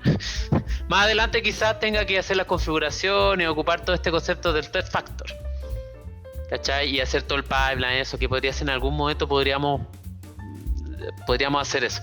Ahora quiero mostrarle el test del controller, que esto es más fácil. Ahora, yo creo que para algunos puede ser esto muy simple. Está bien, eso lo puedo aceptar, eso lo podemos discutir más adelante. Aquí Y me pregunta, ¿por qué testear un controller? Buena pregunta. ¿Por qué lo digo? Porque yo lo veo como súper... algo que entra, sale y tú sabes más o menos cómo se va a comportar. No estás implementando lógica de negocio ahí. Mira, ¿sabes por qué lo testeo? Porque hice TDD. Literalmente por eso. Y porque tengo que tener cobertura. ¿Cachai? Si no testeo los controles no tengo cobertura. Pero eso es una byproduct. ¿Cachai? Un efecto de... Pero como yo tenía que crear un controlador, yo primero creé el test para implementar el controlador. Entonces el test es prácticamente por eso, porque ocupé TDD. Ahora, no es tan inocente. Cuando ocurren exceptions en el código, los controladores generalmente te redireccionan o te mandan un código de estado distinto. También. Que, dependiendo del framework, puede ser que lo maneje automáticamente. Entonces, lo que tú puedes hacer al testearlo es verificar que realmente te llega un código 500 cuando ocurre un error interno, en vez de un 200, por ejemplo. Y eso puede ser interesante de saber con cierto input que tú le des. Estaba hablando de las excepciones de negocio, ¿cierto?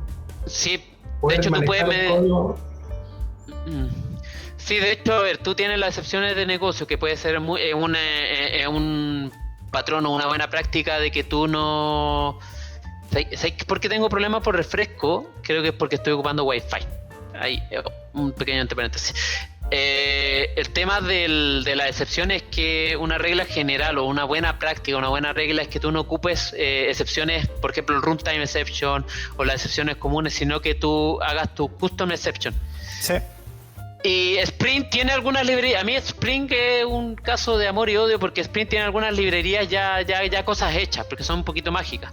Y Spring tiene librerías que manejan excepciones. Tiene un controller device para los controles. Claro. Yo creo que ahí la gracia está en que tú entiendes que tu controller está proporcionando una interfaz REST para que otros servicios lo puedan utilizar, y esa es también tu manera de definir cómo van a ser tus errores. Para el caso que el usuario te mande algo que es válido para el controller, pero que no es válido para tu capa de negocio, tú puedes decir, esto es una excepción de negocio, entrégame el ID que corresponde, o loguéate con lo que tengas que loguearte, sí, entonces tú en el estado puro, claro, en el estado puro un controlador no debería ser testeado porque solamente se ocupa para recibir los datos de entrada, transformarlo para el servicio. Exacto. Es el estado puro máximo. Es muy interesante lo que ustedes están diciendo, porque tiene que ver un poco cómo maneja el tema de los REST controller Spring Boot. Yo aquí estoy testeando los controladores, pero no estoy testeando la parte web.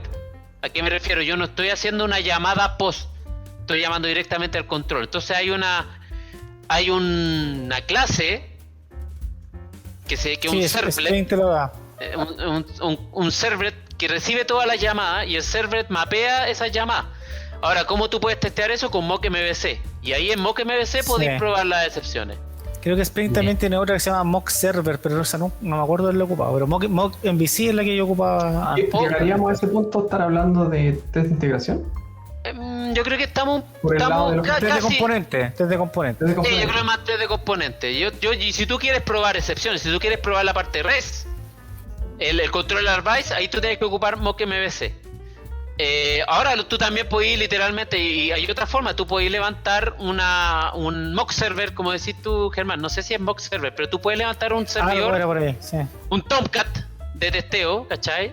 Y ahí ya estaríamos hablando más que componentes, yo creo que es más de bueno, no sé, más de, creo que de Esa ya es de integración. sistema, integración Claro, al sistema, sí. claro, integraciones.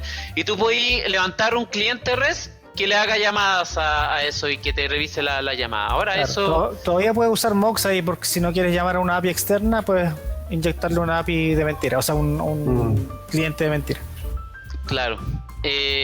Sí, yo creo que hay hartas cosas que se pueden discutir aquí. Yo sé que este ejemplo yo voy a ponerme el parche ante la herida. Yo sé que este ejemplo es muy simple, yo sé que un poquito, a algunos le puede ser un poco complicado, yo sé que esta cuestión cuesta. Ojalá quede claro, a mí de nuevo, lo insisto, a mí que quede un poco claro la estructura y cómo funciona. A mí las dos cosas la cosa que más me interesa que se entienda es cómo funciona la inversión de control, que es uno de los principios de Solid. A mí lo que me gusta de esto es que, a propósito de Solid, que no lo mencioné en la presentación, la tengo por aquí, pero es básicamente uno de los beneficios, dos beneficios que me interesa mucho. El tema de que tú podías aplicar Solid, para mí se hace más simple Solid. Por lo menos el 3, que es la Dependency Inversion, creo que sí. No. Inversion no encuentro, no me acuerdo si era. No. Era Dependency Inversion, inversión de dependencia. Injection, Dependency Injection, tenéis toda la razón.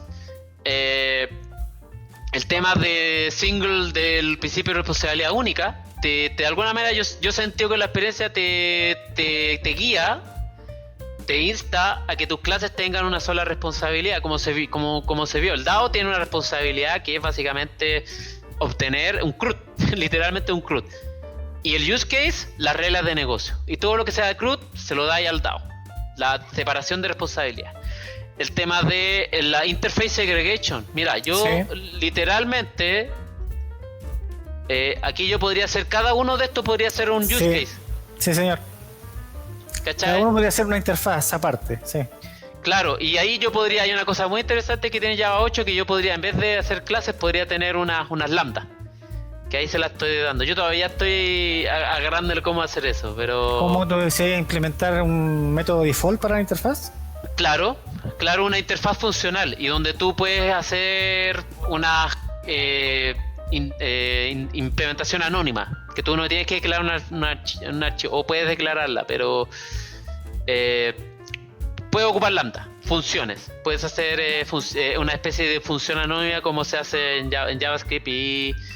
No, en Python también ocupan lambda. Ya, oye, me voy a poner el sombrero del abogado del diablo. ¿Ya? Voy a decir, totalmente, por favor. Voy a decir, oye, pero mira, me dieron una tarea en la universidad, estoy en clase, o en el instituto, donde sea que esté estudiando, me dieron una tarea, una asignación, que dice, haga un código que haga esto mismo del banco, recibir un depósito, hacer un retiro y después calcular el balance.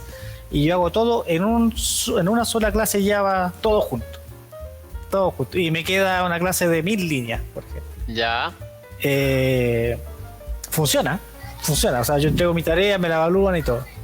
Ahora, ¿cuáles serían los pros y los contras de haberlo hecho con esa aproximación? No sé, comparado con usar Clean Architecture y arquitectura hexagonal. Puta, yo creo que... A ver... No sabría cómo ponerlo en... A ver, el tema... para salir del paso yo creo que está bien. O sea, para una tarea que la van a ver una pura vez y nadie más la va a ocupar, está bien, porque no hay que mantener ese código. Es un código que no se va a entender. Entonces, ¿cómo? ¿Qué te digo? Estoy poniendo el ejemplo. La hice a última hora, entonces anoche nomás terminé... ¿Aló? Sí, te escuchamos. Se me acaban de acabar la batería de los audífonos. ¿No? Sí. No, dale, está bien. Te escuchamos. Entonces claro, me puse al tiro en la película que contaste. Estoy atrasado, ya vamos a hacer esta cuestión en puro archivo nomás a la rápida, poniéndole todo ahí. Ese era mi rollo. Depende, bueno. Es que mira, es muy interesante porque, a ver, hay un punto que mencionó el Manu antes, que es cuando tú querías hacer un prototipo o algo chico, de repente tú no necesitas empezar con arquitectura. El tema ahí es que tú no tienes que empezar con esta arquitectura. Tú puedes empezar con una sola clase, pero voy a ponerme un camino, es que mientras va creciendo la clase tú vayas extrayendo. Si tú tienes un método, yo lo veo aquí, es como tú vas extrayendo cosas. Si tú tienes tú partes por un método.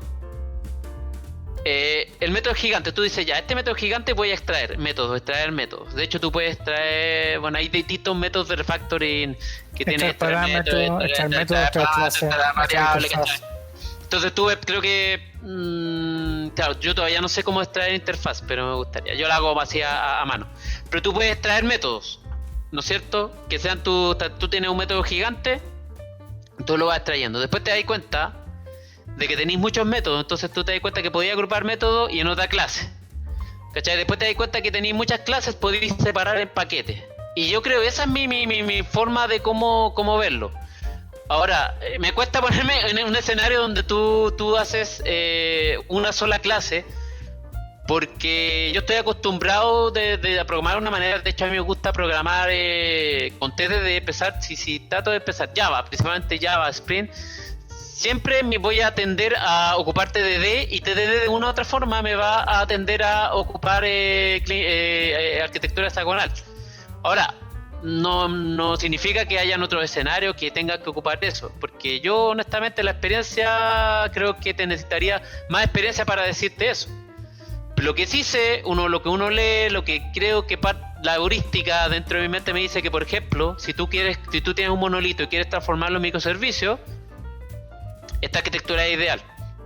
El cómo, ahora, poniéndonos el caso que mencionó el Germán, de que tú tienes una clase gigantesca, es una pega gigante. No te voy a decir que es fácil, no llegaría a hacerla, pero es eso, tú tienes que tratar de ocupar estos métodos de refactoring, de tratar de extraer métodos más chicos, tratar de extraer variables, ¿cachai? Si tú veis, por ejemplo, un if, si tú tienes un if, una statement, no sé cómo traducir en español, pero tú tienes un gigante con muchos and, or, tú eso lo puedes traer a una variable, y esa variable puede ser más explícita. Después te das cuenta que esa variable la puedes inyectar como parámetro, entonces tú ahí los traes a parámetro. Y así uno va haciendo un proceso que yo honestamente no lo puedo explicar así como una clase. Yo creo que te lo podría explicar practicándolo. Y ahora sí no es fácil. Te doy el siguiente ejemplo. Tengo esa tarea que entregué, ¿cierto? Y ahora el profesor dice, ok, tarea número 2. La misma lógica, pero ahora quiero que funcione en consola, no vía web. Lo que habíamos conversado. Entonces, yo tengo un código de gigantesco, 1000 líneas, que está lleno de llamadas por todos lados. Copy paste. Bueno, claro, voy a empezar a hacer copy paste y intentar, donde decía web ahora le pongo consola. Ojo, versus implementar una sola clase, por ejemplo, que era el caso que íbamos a ver nosotros con el main. Ahora una yo creo que una de las cosas, la primera cosa que yo creo que debería hacer es, si tú tienes variables, nómbralas apropiadamente. Yo creo que hay que partir por eso. O sea, en mi vida profesional me tocó ver código, sobre todo esto era ASP. Entonces ASP mezclaba HTML con Visual Basic, si no me equivoco, y acceso a base de datos, todo en un mismo código. Entonces eso generaba, no sé, eran 2000 líneas de una clase, o de como sea que se llamara ese código, y salía un resultado, una página, pero era imposible de leer, y las variables estaban nombradas así como temp 1, temp 2 y temp 3. Variable.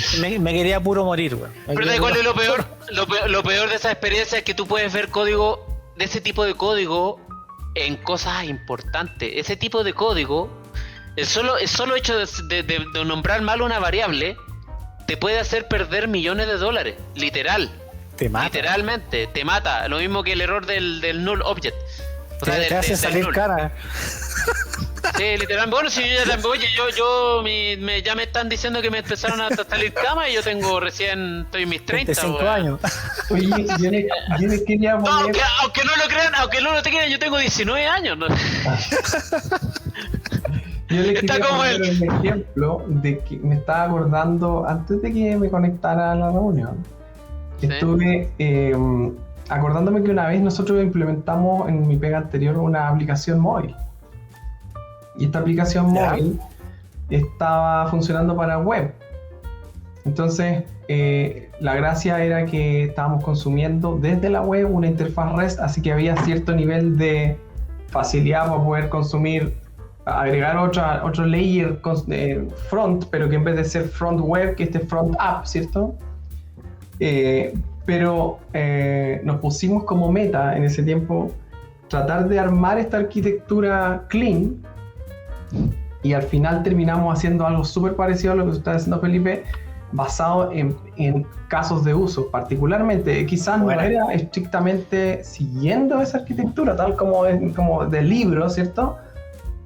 Pero sí, uno de los beneficios que encontramos es que nuestros requerimientos, nuestros user story, todas las cositas que pegamos, porque lo hacíamos a mano, entre paréntesis, la manera que más nos resultó fue pegando papelitos y dibujando ahí, ¿cierto?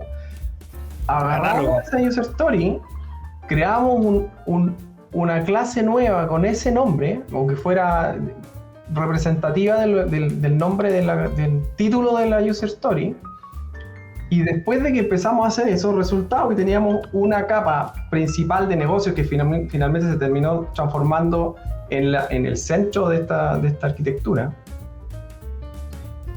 Y después nos dimos cuenta, oye, porque estaba de moda, ¿no? Yo creo que todos en este momento hemos tratado de decir, oye, hagamos algo con programación funcional, aunque el lenguaje no sea funcional, pero tratemos de hacer algo funcional que es súper entretenido. Y nos dimos cuenta de esto, que teníamos los modelos que representaban nuestras reglas de negocio, por un lado, que son las que son puras propiedades, nomás que no tienen ninguna funcionalidad. Y teníamos estas clases que pudimos abstraerlas completamente de almacenar datos y transformarlas en puras funciones estáticas públicas que agarraban esto y transformaban tal cual como las entradas y las salidas, ¿cierto? Igual que una función, y logramos hacer TDD con funciones estáticas por un lado y agarrando todas las entidades del centro, y obviamente tratando de mantener, ya, porque cuando tú estás haciendo implementaciones con funciones estáticas no necesitáis de las interfaces, solamente necesitáis pero eso es ¿en qué lenguaje? ¿En qué lenguaje? Eso lo hicimos con C#. Ya, sí, porque C# funciona un poco, hay cosas que yo programé súper poquito en C#, 2 meses, y hay muchas cosas que yo no cacho. Yo sé que C# tiene cosas parecidas en Java y lo discutimos en su momento. Parecido a la sintaxis de Java, sí. Pero que en algún momento como que C# saca cuestión, Java saca como eso. Entonces hay cosas, de hecho hay cosas que yo no sé de Java, así que con eso te digo, no sé, sí, cuando me mencionas. Sí, pues. No, espérate que ya viene Java 18, 19, 20. Sí, vamos a seguir sin saber. Y hoy Microsoft Java 16 sacó un. Sí, una JVM. Oye, entonces, como para cerrar esa parte nomás, ahí es donde yo le vine a encontrar una usabilidad directa al problema del día a día, porque nosotros quizás estamos todo el rato hablando de términos medio genéricos. Este ejemplo yo creo que estaba pequeño, pero súper bueno para poder explicar de manera simple y que alguien pueda llevarse todo en la cabeza, porque normalmente uno tiene un montón de variables en mente, ¿cierto? Pero el punto era que el hecho práctico, real, fue poder encontrar que tú tenés todos tus casos de uso ordenado, incluso podíamos generar carpetas adentro o packages como sería en Java, carpetas adentro de los mismos casos de uso, clasificándolos de distintos tipos de casos de uso, y eso ahí se empieza a parecer, yo no soy experto tampoco, pero se parece un poquito a DDD, cuando empezáis a generar tus bounded context, donde claro, empezáis a ordenar de manera distinta las cosas relacionadas con otras cosas, ¿cierto? Y ese listado terminó siendo puramente funcional. Pero fíjate muy interesante, hay muchas cosas que hay que nombrar, porque tú de ahí, cuando tú tienes tu bounded context, empiezas a encontrar servicios, mini servicios, no sé, pero tú empiezas a ver que de repente ya un monolito puede pasar a ser microservicios, puede separar dominios, y los dominios te das cuenta que cada dominio puede tener su propia base de datos, entonces te das cuenta, son 2 aplicaciones, después la aplicación te das cuenta que son puras funciones, entonces después puedes decir cada función puede ser una función serverless, ¿cachai? Y desde te ayuda mucho, o sea, para mí es muy interesante. Hay 2 cosas que yo rescato de lo que tú dijiste, el use case, el use case approach, de alguna manera, esto que el DDD approach, muchas veces te da una documentación viva de qué hace tu sistema, tu comportamiento. No tiene, de nuevo como mencioné, o sea, tú deberías ver, Uncle Bob cuando decía que la arquitectura tenía que gritar su intención se refiere a eso, es que tú ves un use case y tú dices, este use case hace esto. De hecho, ¿Cachai? miráis los tests del use case. El use case dice tiene que Exacto. poder almacenar. Entonces tú traes el test y los tests tienen el detalle de qué significa hacer un depósito. O sea, tiene que poder depositar plata, que no puede ser negativo, que tiene que tener esto con tus 5 o 6 casos básicos que son los bordes de tu problema que estés resolviendo, que es el use case. Más el core del que resuelve los casos generales, tú ya tenés más o menos una explicación clara con tu test de qué es de qué se trata el use case, y después puedes mirarlo más de lejos a eso. Sí, po.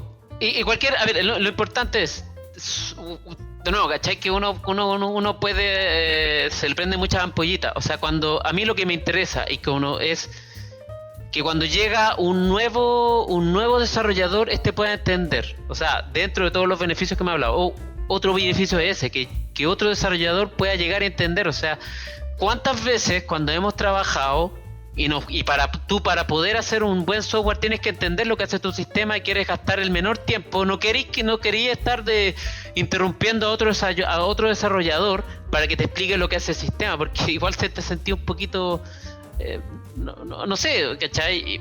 A mí en lo personal no me gusta interrumpir tanto a la gente, me gusta Te poder... quería preguntar, sí, eso nunca hay que fomentar o sea, trato de que me imagino que está viéndonos alguien de nuevo que está partiendo y que necesita preguntar mucho. Sí.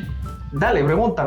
El tema es que uno también tiene la opción, así como cuando te dicen, mira, mira primero, aquí, tú si tenías la capacidad si tenías un team, entras en un team que tiene las cosas ordenadas, perfectamente vas a poder ir a su código para poder entender.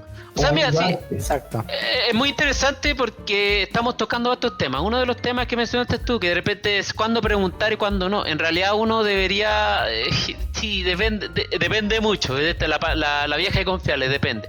Pero sí es un requisito, no un requisito, pero uno espera de un buen proyecto que tenga buena documentación. Y podemos seguir este principio de ágil de que documentación mínima. ¿Cachai? Para mí los tests son buena documentación, los use cases son buena documentación. Los nombres. Los nombres, exacto, los nombres autodocumentados, clean code, ¿cachai? Que todo se junta, Manu. Cuando nosotros conversamos en estos capítulos siempre tocamos distintos temas. Tú pensaste, ya más estamos a un cuarto 15 minutos de cumplir 2 horas. ¿Sabes qué? Para ir cerrando, pero se me vino a la mente y no lo quiero dejar pasar, un comentario que nos puede dar luces de buenas arquitecturas en empresas, ¿ya? Empresas de comercio, bancos, lo que sea, hospitales. ¿Cómo nosotros podríamos, ya con nuestro ojo de developer, identificar que en una empresa se está aplicando una mejor arquitectura que en otra? Y lo que se me ocurre es, como ejemplo, es qué tan rápido se adaptan a los cambios en el mercado. Por ejemplo, esta empresa provee de una nueva feature, una nueva característica, y la implementa en todos sus canales. Presencial, móvil vía web, omnicanal. Y que funciona. Y que funciona. No sé, con estos teléfonos que tú marcáis los botones, el IVR que se llama, y que está disponible en todas. Y sale una nueva característica y de nuevo está disponible en todas. Ahí uno nota que hay algo transversal, ¿cachai? Que la empresa puede estar haciendo bien, entre comillas, uno nunca va a saber en detalle, versus otra que tiene solamente la característica disponible en un canal y la otra, no sé, 6 meses después, un año después. Y la misma característica, pero Oye, 6 meses después. Qué bueno que mencionaste eso, porque parte de lo que debería, de todo lo que hemos sumado, ¿cachai? De todo lo que hemos hablado, otra es qué tan que la arquitectura te habilite para que tú puedas hacer integración continua, ¿cachai? Que tú puedas hacer Exacto. release continuos, tus futures antiguos, el time to market, ¿cachai? Que las weas te funcionen. Y si no funcionan, que ojalá sea lo menor posible, puedas recuperarte al tiro. ¿Cachai? Esa es otra de las características que creo que... Ahí Germán, no quiero polemizar. No, pero ahora te creo Toscana. Porque ¿sabes por qué? ¿Sabes por qué? Sí. O sea, te las valido. ¿Sabes por qué? La sabiduría. Estáis dando una visión que es una visión que esperan mucho las empresas de las personas TI. Que nosotros normalmente nos metemos mucho en el detalle de las implementaciones y nos ponemos fanáticos con cosas, pero el hecho de tener una visión transversal del negocio, entender cuál es el impacto que estamos teniendo, qué va a pasar si es que nosotros hacemos las cosas de esta manera en el negocio y no solamente en nuestra vida cotidiana como desarrolladores, porque yo voy a tener más facilidad para leer el código. No solamente ese es el beneficio. Y creo que lo que está diciendo es tan relevante para los dueños de empresas, para las empresas grandes y para las empresas de startup incluso, que quería resaltarlo. Sí, o sea, lo que uno hace tiene un impacto que uno no se da cuenta. A veces el feedback loop no se cierra, ¿eh? A veces uno lo entrega al mundo y después el feedback llega y queda en el área de ventas o marketing. Exacto. O estrategia y no llega a los developers. Pero uno debería tener como ese cierre completo, decir, ¿sabes que el código que hice hoy día le sirvió a la empresa para que ganara tanta plata y para que pudiera, no sé, ofrecer un nuevo servicio en un tiempo más? Bueno, y sumado ahí la importancia de que el código, de que las cosas que estamos haciendo haga que la arquitectura grite su intención, para que uno como desarrollador se sume al negocio y entienda la intención y ojalá en un momento, como decís tú, entender el impacto. Al final, cuando uno entiende el negocio de tu aplicación, entiende el impacto y entiende la importancia también de lo que uno hace. Oye, estamos adentrando en hemos tocado dos cosas que me encantaría, no sé, en el futuro tocar. Una es esto que estamos hablando ahora, tiene que ver con el management y cómo el manager se da cuenta de esta persona me está aportando no solamente en los puntos técnicos, sino que está empujando en distintas direcciones que son positivas. Eso es un punto. ¿Y saben qué otra cosa? Bueno, pero eso yo se lo voy a contar interno, una idea que tengo, así que no. Perfecto. Oye, bueno, chicos, voy a poner la orden, ya que estamos como bien entraditos en la hora. Mira, quiero, como para cerrar un poco en resumen de esto, a ver, ¿cómo lo pongo? ¿Qué recomendarían? A ver, respecto a cómo iniciar o qué importancia aquí, ¿cuál es un punto clave que sacarían de cada uno, un punto clave de lo que de lo que rescatan de esta aplicación? ¿Cachai? No sé qué quiere. A ver, Germán, Germán, ¿qué rescatáis? Lo principal, un punto. Sí, tomárselo con calma. La arquitectura es algo que se va aprendiendo de a poco y lo importante es siempre intentar hacer el mejor código posible con los conocimientos que uno tiene y el tiempo disponible, o sea, entregar con calidad, a eso me refiero, y eso va a apoyar mucho en varias cosas, pero una de ellas es la arquitectura. Perfecto. Manu, ¿qué puedes rescatar? Yo voy por el lado de uno de los puntos relevantes es entregar algo que no se quiebre, que sea más robusto, ¿cierto? Y para que sea más robusto tenemos que dar alguna manera para que otra persona te pregunte, y si la pregunta es, oye, ¿te atreves a modificar este código? Tú digas, sí, con toda confianza. ¿Por qué? Porque tengo tests que me van a dar la seguridad de que si yo cambio algo, de inmediato van a saltar. ¿Y cómo puedo hacer para que haya test? Bueno, generando inversión en el control o generando inyección de dependencia y dependencia en interfaces, dependencias blandas en vez de dependencias duras para poder hacer el reemplazo, ¿cierto? Haciendo mocks de los servicios que no son relevantes en este momento y poner a testear el objeto que me interesa testear particularmente. Sí, me extendí, disculpa, no tengo las tres todavía. No, está bien, estamos aprendiendo, todos aprendemos. Pero no era eso, calidad. Calidad, yo saco que las cosas con calma, Germán, o sea, y preocuparse de la calidad. Yo lo que rescato de lo que dijiste, Manu, un poco la robustez, que sea una cuestión, que la robustez en este momento. A ver, yo algo que siempre tiendo a repetir, que es lo que me gusta de la arquitectura, pero de mi código, que sea testeable, que yo pueda leerlo. No me gusta perder tiempo, no quiero debuguear mi código, quiero que los tests me griten la intención y quiero entender el código. Y ¿cuál es la otra parte que se me fue? Mantenible, que sea actualizable, que sea fácil, que tú puedas intercambiar cosas, que sea como que tú puedas agregar cosas y que no sea un dolor cambiar la arquitectura. Oye, pucha, hay hartas cosas que podemos hablar. Yo creo que estamos bien por respeto a la audiencia, estamos bien en la hora. ¿Qué puedo dejar? Bueno, voy a dejar el mensaje, siempre típico mensaje al final. Suscríbanse, activen la campanita. Yo sé que hacemos el mejor esfuerzo para publicar cada episodio lo más seguido posible. Comenten si quieren. Y siempre feedback. Exacto, denle like si les gustó. Y si no les gustó, no le den like o denle dislike. Está bien. Dislike. Bueno, yo tengo que agradecer la invitación, Felipe y Germán. Estoy honrado de que me hayan invitado. Muchas gracias. Ojalá podamos hacer más de estas en el futuro. Totalmente. ¿Cómo se llama? Estás invitado para todas las sesiones. Esto es a demanda. Usted dice, hagamos esto y lo hacemos. Vamos, ya. Germán, palabras finales, despedida. Nada, agradecerte, Felipe, como siempre, un agrado estar grabando contigo, con Manuel. Y nada, que sigamos así, está súper entretenido todo esto. Perfecto. Ya, pues, estamos cerrando entonces. ¡Chau!